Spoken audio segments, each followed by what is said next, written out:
É denominada novação a substituição de uma obrigação original por uma nova, alterando o credor, devedor ou objeto originais. Prevista nos artigos 360 a 367 do Código Civil, a novação pode se subdividir em 3 espécies: a novação objetiva, a novação subjetiva passiva e a novação subjetiva ativa, sobre a qual trataremos nesse trabalho. Na novação subjetiva ativa, há a substituição do credor original por um credor posteriormente designado, de modo que o devedor passa a ter uma nova obrigação com um novo credor, e sendo considerada a obrigação anterior extinta. Para ser considerada válida, deve haver intenção explícita de todas as partes envolvidas, uma vez que o devedor deve concordar com a substituição do credor e os credores devem aceitar suas novas posições, atribuídas a partir da mudança no polo ativo da relação jurídico-obrigacional. Para exemplificar bem o tipo de inovação tratada aqui, vamos pensar na situação em que você é um empresário e firma um contrato de empréstimo com o Banco A, visando expandir o seu negócio. Nessa relação, você é o devedor e o Banco A é o credor. Devido a uma reestruturação financeira na sua empresa, você decide que é mais vantajoso transferir a dívida para outro banco, o Banco B, por oferecer melhores condições de pagamento e taxas de juros mais baixas. Assim, você negocia com ambos os bancos para realizar a transferência dessa dívida. O Banco A deve aceitar liberar você da dívida e transferir o crédito para o Banco B, que igualmente deve aceitar assumir a dívida, tornando-se o credor dessa relação. Agora, a dívida que você tinha com o Banco A é considerada extinta e você deve pagá-la ao Banco B, conforme os novos termos acordados com ele. A novação é um ato liberatório e extingue os acessórios e garantias da dívida, sempre que não houver articulação em contrário. Não aproveitará, contudo, ao credor ressalvar o penhor, a hipoteca ou a antícrase, se os bens dados em garantia pertencem a terceiro que não foi parte na novação, segundo o artigo 364 do Código Civil. Um exemplo prático e comum é de que João deve uma quantia de dinheiro para Maria. Maria decide ceder o crédito para Carlos, com o consentimento de João. A partir desse momento, João passa a dever a Carlos, extinguindo a dívida que tinha com Maria e criando uma nova obrigação com Carlos. Já na jurisprudência, um exemplo sobre inovação subjetiva ativa é o caso do STJ, no qual decidiu que a substituição do credor original por um novo credor, mediante acordo entre as partes e com a anuência do devedor, configura inovação subjetiva ativa. O tribunal ressaltou que, para que haja inovação, é imprescindível o consentimento de todas as partes envolvidas, credor original, novo credor e devedor, além de ser necessário que haja uma intenção clara de inovar a obrigação, ou seja, de extinguir a dívida anterior e substituí-la por uma nova obrigação, com um novo credor. Neste julgado, ficou estabelecido que a simples cessão de crédito, sem o consentimento do devedor, não configura inovação, sendo necessário o cumprimento dos requisitos legais para tal. 2 artigos importantes que tratam do assunto é o artigo 360 do Código Civil, no inciso 3º, no qual diz que dá-se a inovação quando, em virtude de obrigação nova, outro credor é substituído ao antigo, ficando o devedor quite com este. E o artigo 367, que diz que, salvo as obrigações simplesmente anuláveis, não podem ser objeto de inovação obrigações nulas ou extintas. Os contornos da novação subjetiva ativa são definidos pelo artigo 360, mas a jurisprudência também tem um importante papel na sua interpretação. Por exemplo, o STJ, em decisão recente, reafirmou que a concordância expressa do devedor é indispensável para a validade da novação subjetiva ativa. Em um caso específico, o tribunal decidiu que o devedor não pode ser surpreendido com a troca do credor sem a sua anuência, preservando a segurança jurídica e os princípios contratuais. Em outro caso, o STJ tratou de uma novação subjetiva ativa envolvendo uma empresa que transferiu sua dívida a um novo credor por meio de acordo. O tribunal afirmou que a novação subjetiva ativa depende de um novo contrato e não apenas da troca de credores, sendo necessário que o devedor concorde expressamente com o novo credor. Vale destacar ainda quais são os contornos que a novação subjetiva ativa apresenta. A principal característica da novação subjetiva ativa é a extinção da obrigação antiga e a criação de uma nova. O credor original deixa a relação jurídica e o novo credor assume o direito de exigir o cumprimento da obrigação do devedor. Para que a novação seja válida, é indispensável o consentimento do devedor. Sem essa anuência, não há novação. O devedor precisa estar ciente e de acordo com a troca de credores, de modo que ele reconheça a nova relação obrigacional com o novo credor. A novação subjetiva ativa não deve ser confundida com a cessão de crédito. Enquanto na cessão o vínculo jurídico original permanece apenas com a mudança do credor, na novação subjetiva ativa há a formação de um novo vínculo obrigacional. A cessão não extingue a obrigação original, ao contrário da novação, que exige a extinção da obrigação anterior. O surgimento da nova obrigação implica em um novo contrato entre o devedor e o novo credor. Não basta apenas a troca de credor, mas é necessário que as partes formalizem um novo acordo que regule a nova relação obrigacional. A novação extingue todos os acessórios e garantias vinculados à obrigação anterior, a menos que as partes estipulem o contrário. Isso significa que, em regra, fianças, hipotecas e outras garantias associadas à obrigação original não são automaticamente transferidas para a nova obrigação. A natureza jurídica da novação subjetiva ativa pode ser compreendida por vários aspectos, através do aspecto extintivo, constitutivo e contratual. Os três aspectos são completamente interligados, pois o aspecto extintivo é quando é extinguida a primeira obrigação entre o devedor e o credor. O aspecto constitutivo dá sequência criando-se a nova obrigação entre o credor e o novo credor e o antigo devedor. E o aspecto contratual é quando ela é formalizada através de um contrato escrito que estabelece a substituição do credor.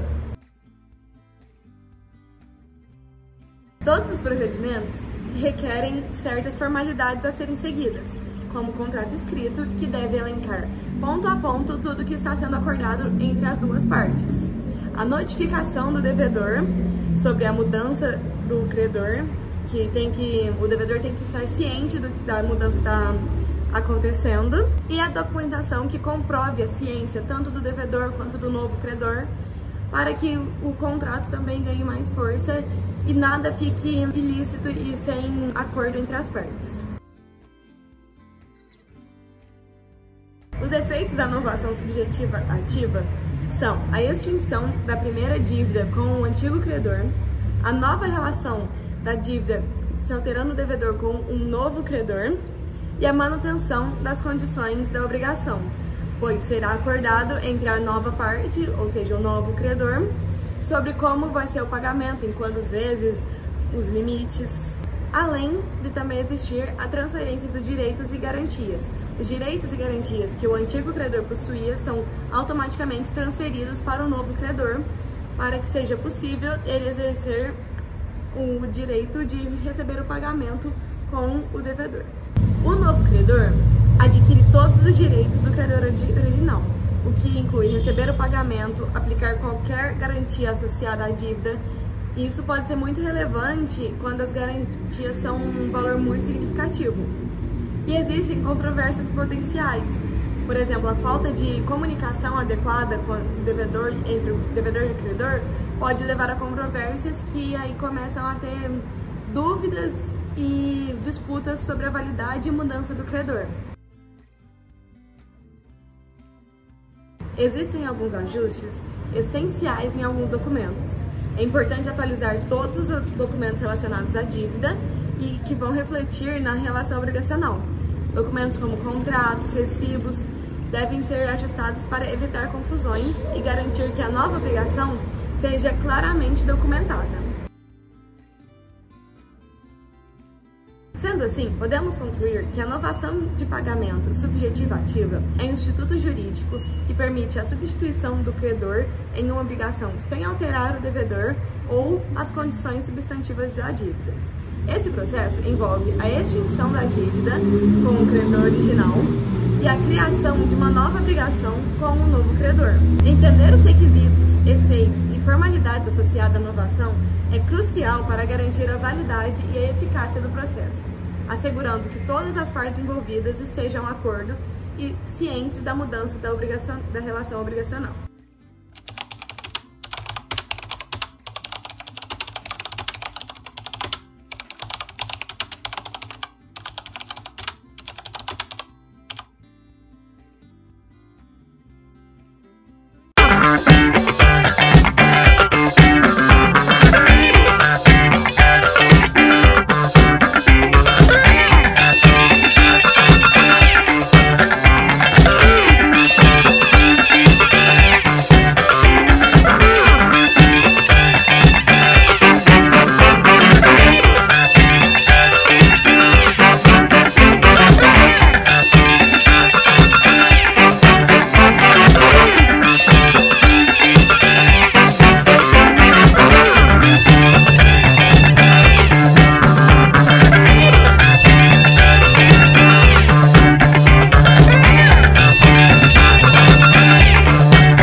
Temos a novação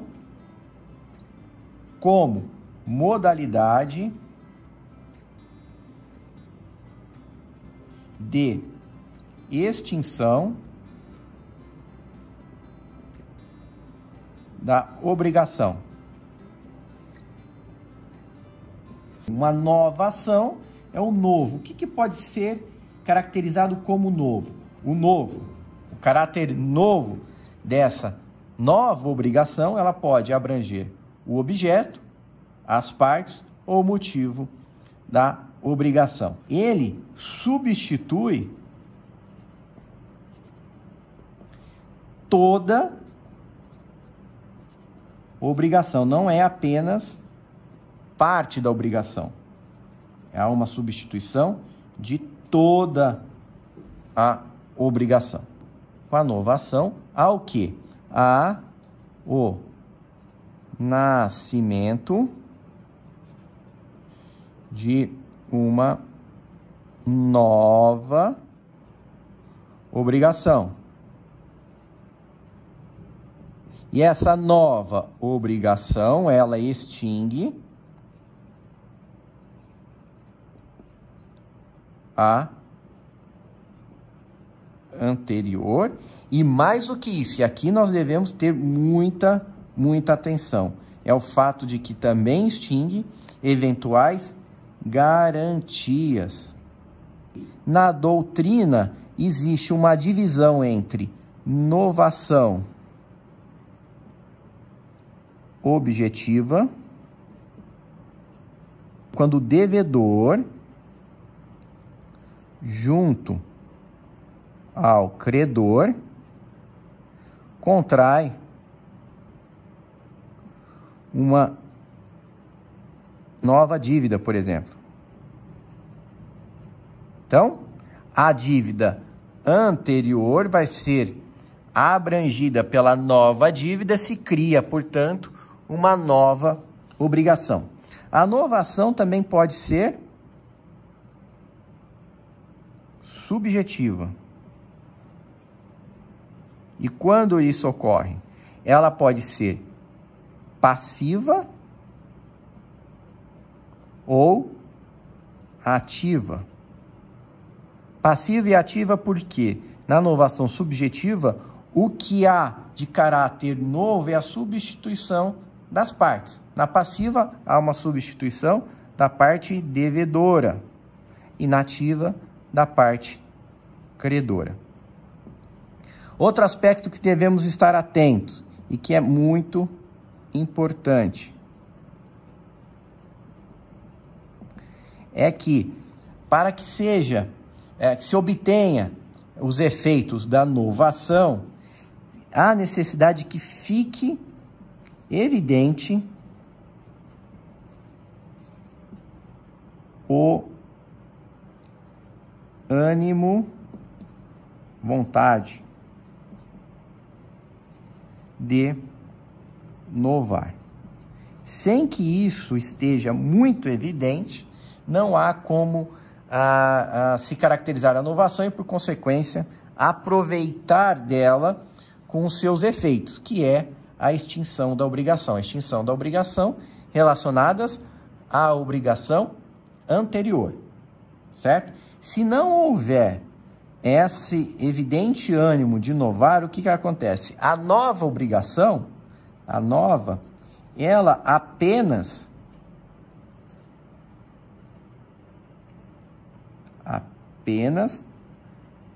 confirmará a primeira obrigação. Então, se não houver o ânimo, a vontade de inovar, a nova aqui vai apenas confirmar. Caso contrário, estando evidente o ânimo de inovar, nós temos então a extinção da obrigação.